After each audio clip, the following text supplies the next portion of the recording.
माझ्या भाग्याचं माझ्या सौख्याचं लीन सोन्याचं माझं कुंकू रोज पूजिते रोज जपिते लाख मोलाचं माझं कुंकू हा हा हा कुंकू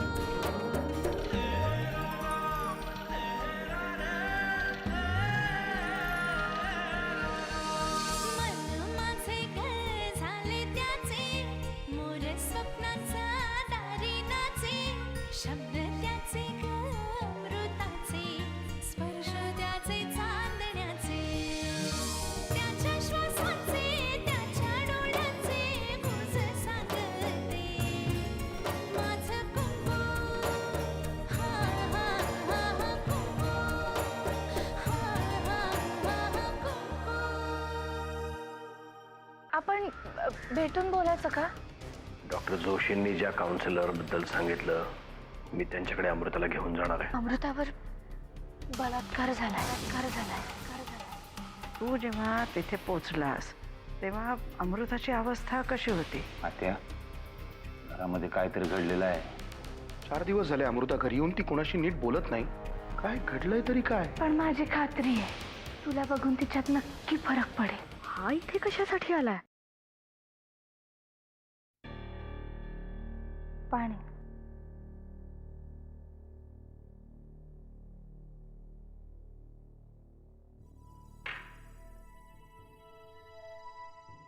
माझ्या शत्रूच्या घरचं पाणीही प्यायचं नाहीये मला. जानकी हे बघ, मी इकडे फक्त अमृताला भेटायला आलोय. तिला भेटून लगेच जाईन.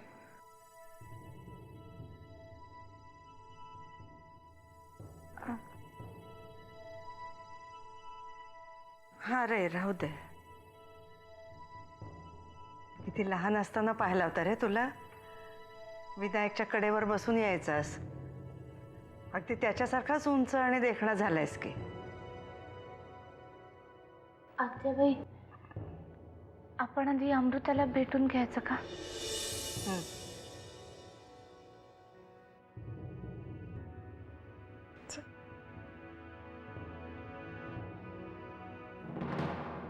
आर्यन, विनायक, हा मुलगा नेमका आहे तरी कोण? मी पोचतोच आहे सर. हो, निघालोच आहे. अर्ध्या तासात भेटतो. ओके, ऑफिसलाच. Okay, bye. आणखी किती दिवस असं डबे भरून एखाद्या नोकरदारासारखं ऑफिसला जाणार आहात? For your kind information Ahilya, नोकरदारासारखं नाही, नोकरदार माणूसच आहे मी. छान सकाळी 10 ते संध्याकाळी 6 असा कामाला जाणारा, दुपारी 1 ते 2 डबा खाणारा, मस्तपैकी छान मध्यमवर्गीय माणूस. असाल ना, पण मी मध्यमवर्गीय नाही. अभिनंदन. मी निघू? थांबा, मला सांगा, विनायक सरतापे म्हणजे युगंधराबाईंचा नवराच ना? खूप मोठे कामगार नेते होते ते. म्हणजे आर्यन सरतापे हा तिचा मुलगा हो ना? नाही, माहित नाही, म्हणजे आठवत नाहीये. कारण लहानपणी आम्ही त्याला पाहिला होता तेव्हा त्याला बिट्टू म्हणायचो आम्ही. त्याचं नाव नक्की काय होतं मला खरंच आठवत. का ग असं काय विचारलं सत्ता एकदम? नाही, कारण तुमची लाडकी जानकी एका मुलाला घरी घेऊन आलीये अमृताला भेटवण्यासाठी. काय? अगं पण अमृताला तर कोणीच भेटायचं नाहीये. तेच तर म्हणते ना मी. तुम्ही तिचे सख्खे काका असूनही तुम्हाला तिच्या खोलीत जाण्याची परवानगी नाही. मग हा भेटीगाठीचा काय तमाशा चाललाय? पहिले जरा कमी विचार कर, नाही तर काय होईल, एखाद दिवशी तो मेंदू आहे ना तो संपून जाईल.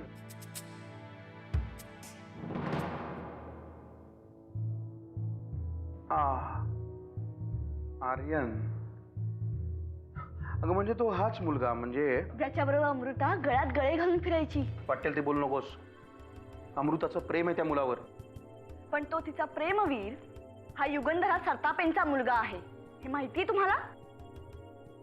बाप रे, हे सगळं सांगून तू ह्या घरावर एक बॉम्ब टाकलायस.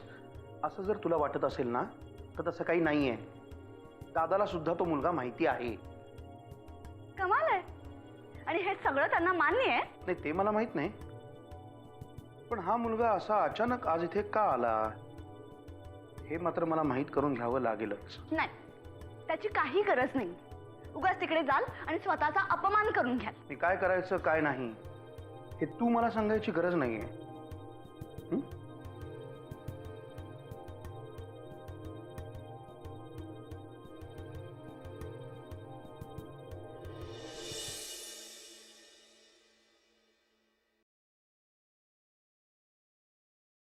अमृता,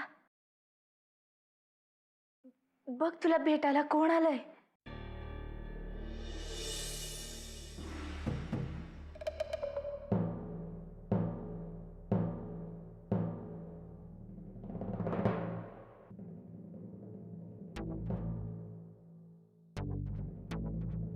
कोण आहे? कोण आहे? हा इथे काय करतोय? हं? तू तू जवळ येऊ नकोस. हा तू तू जवळ आलास ना तर मी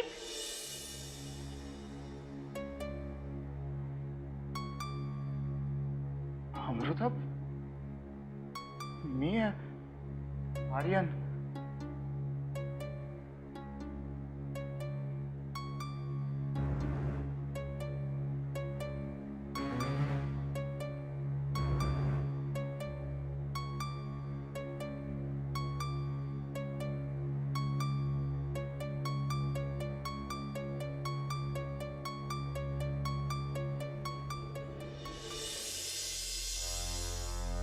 अमृता, मला मला नाही ओळखलंस तू? आर्यन.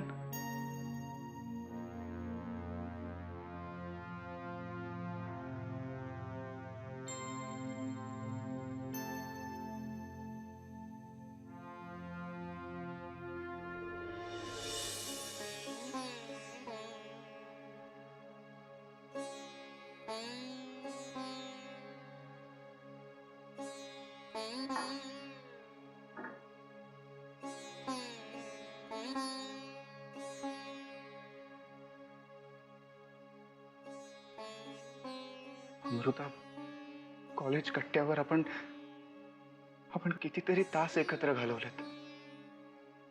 तुला आठवतंय, लेक्चरला बसण्यापेक्षा ना इथे तिथे टाइमपास करण्यातच तुला जास्त मजा यायची. तुझ्या कारपेक्षा ना माझ्या खटारा बाईकवरून फिरायला जास्त आवडायचं तुला.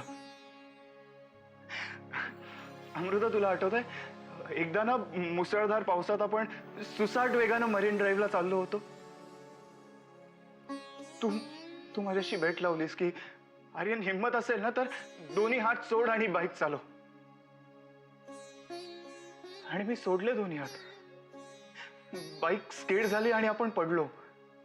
किती लागलं होतं ना आपल्याला. मी तुला म्हटलं, अमृता अगं मेलो असतो आपण तर. आणि तू मला म्हणालीस की आर्यन, तू माझ्या बरोबर असलास ना की मला मरणाची भीती वाटत नाही.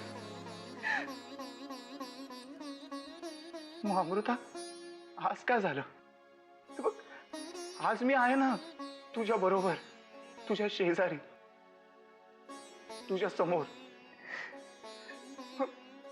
मग का घाबरतीयस तू?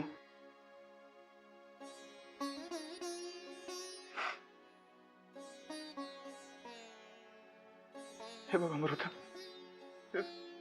त्या दिवशी तुला वाचवण्याचा खूप प्रयत्न केला ग मी, पण नाही वाचवू शकलो तुला त्या गुंडांपासून. I am extremely sorry. मला प्लीज माफ कर अमृता. मला माहितीये या सगळ्याचा तुला खूप त्रास होतोय ना, पण हे बघ, मी तुझा गुन्हेगार आहे. त्या दिवशी मी तुला वाचवू शकलो नाही ना. मग तुला जी काय शिक्षा द्यायची ना ती दे, मला दे. प्लीज स्वतःला किंवा किंवा तुझ्या घरच्यांना शिक्षा देऊ नकोस. आर्यन, माझ्या आयुष्याचं वाटोळं झालं रे.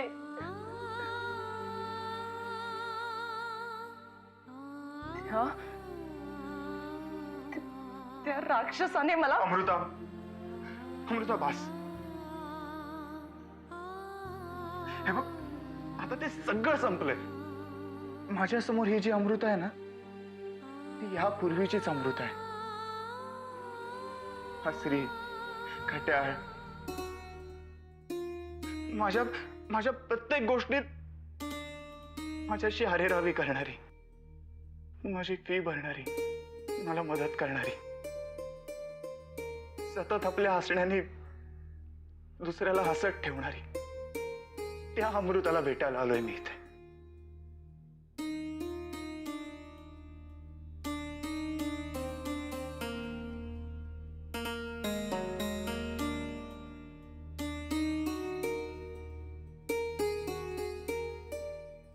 मी देवापुढे साखर ठेवून येते. हा,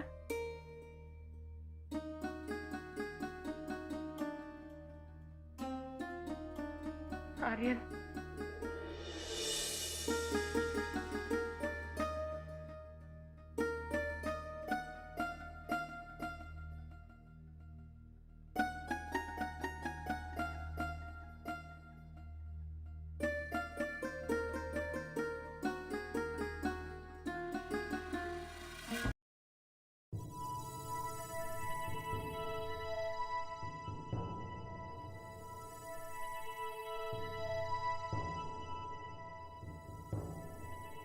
अरे नरसिंहा, तू तू इतक्या लवकर कसं काय आलास परत?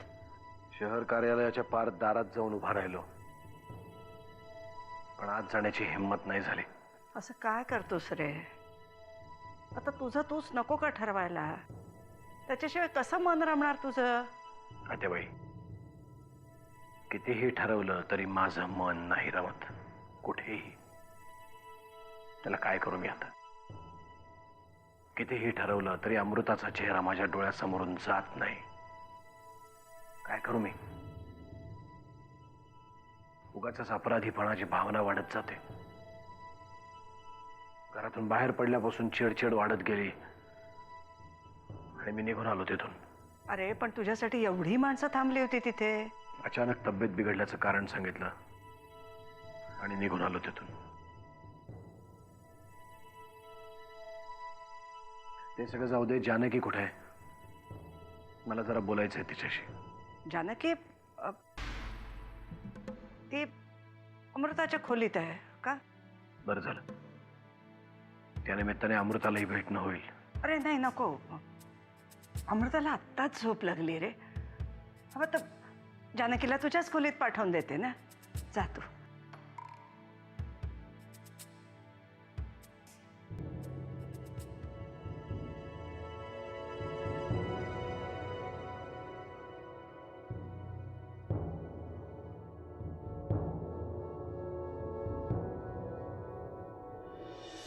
हे बघ अमृता, मला कळलंय हे जे काय झालं ना ते ते खूप भयानक होतं. म्हणून विसरून जायचं म्हटलं तरी विसरता येणार नाही. मला मला कळतंय. पण तरीही हे हे सगळं एक वाईट स्वप्न होतं असं समजून विसरून जा ना. मला सांग, एखादं वाईट स्वप्न आपण लक्षात ठेवतो का? नाही ना. आर्यन, तू बोलायला लागलास ना तरी खूप बरं वाटतं रे. माझं सोड ग. तुझ्या बरोबर तुझ्या घरचे आहेत ना. तुझी तुझी मैत्रीण आहे.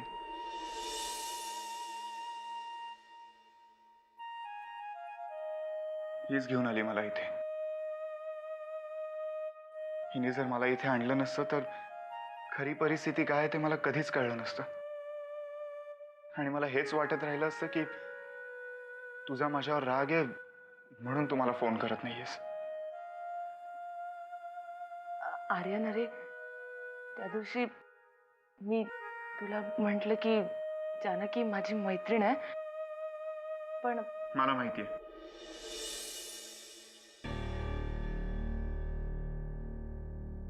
जानकी फक्त तुझी मैत्रीण नाही, माझीही मैत्रीण आहे. आपली मैत्रीण आहे ती. हो ना जानकी? हो म्हणजे अमृता. मी सांगते. आर्यन, अरे जानकी माझी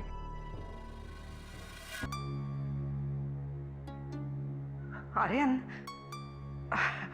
म्हणजे तुला समजा काही काम असेल तर आता तू निघालास तरी चालेल बरं का.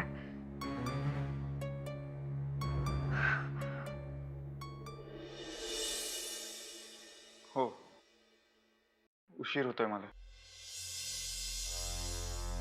निघू मी? थोडा वेळ थांब ना अजून प्लीज. अगं असं काय करतेस अमृता? उशीर होतोय ना त्याला. आत्याबाई, अमृता म्हणते तर त्याला थांबू देत ना. त्याच्याचमुळे तर तिला बरं वाटतंय.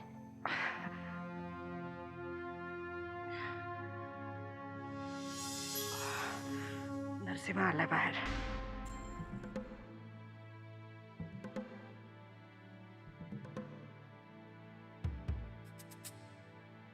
निघतो मी.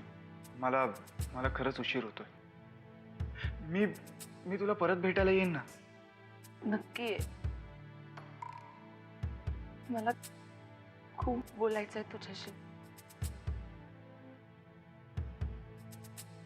तुला काय बोलायचंय माहितीये मला. बाय. काळजी घे.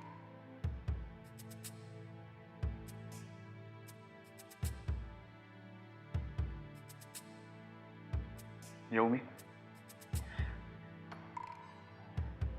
मी याला सोडून येते.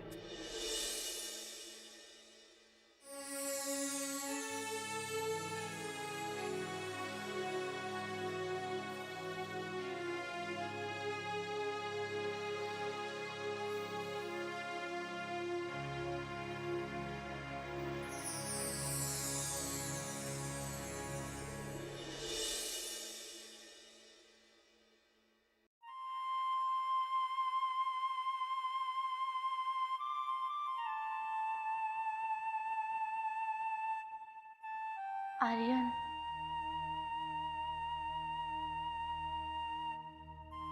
तुझे आभार कसे मानावेत कळत नाहीये. तुझ्या येण्याने खूप फरक पडला. बाकी कोणाची नसली ना तरी माझी खात्री होती की तू आल्यानंतर अमृता नक्की बोलेल, ठीक होईल. जानकी, यात आभार कसले मानतेस? मी जे काही केलं ना ते माझ्या मैत्रिणीसाठी केलं. आणि खरं सांगू, अमृता जरी माझी मैत्रीण नसते ना, पण माझ्या इकडे येण्याने काही फरक पडला असता तर माणुसकीच्या नात्याने मी नक्कीच आलो असतो. निघू मी?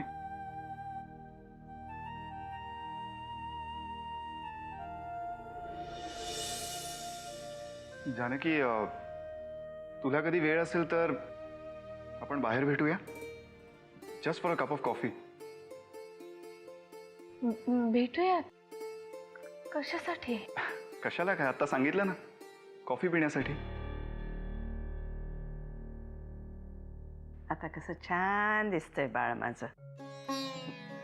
चल आता छानपैकी आंघोळ कर, फ्रेश हो, मग आपण देवळात जाऊन येऊया. आत्याजी, माझ्या बाबतीत जे काही घडलंय ना ते मी कधीच नाही विसरू शकत. पण आर्यनच्या नुसत्या बोलण्यानेच माझ्या मनात जगण्याची इच्छा निर्माण झाली. हो ना. चल बरं, आटप लवकर, आपण जाऊन येऊया ना देवळात. आत्याजी, देवळात जायच्या आधी मला बाबांना भेटायचंय, त्यांच्याशी बोलायचंय. मला हात जोडून त्यांची माफी मागायची आहे. गेले काही दिवस मी खूप विचित्र वागले त्यांच्याशी. अगं नाही ग बाळा, तू कोणाशीही विचित्र वागली नाहीस आणि त्यामुळे कोणी दुखावलं सुद्धा गेलेलं नाहीये. तू कशाला त्रास करून घेते ग बाळा? चल बर, तू आटपून घे, आपण देवळात जाऊन येऊ. अगं नुसती बाहेर पड, तुझा हा आनंदी चेहरा बघूनच सगळ्यांना किती बरं वाटेल माहितीये. चल आटपून घे लवकर, चल.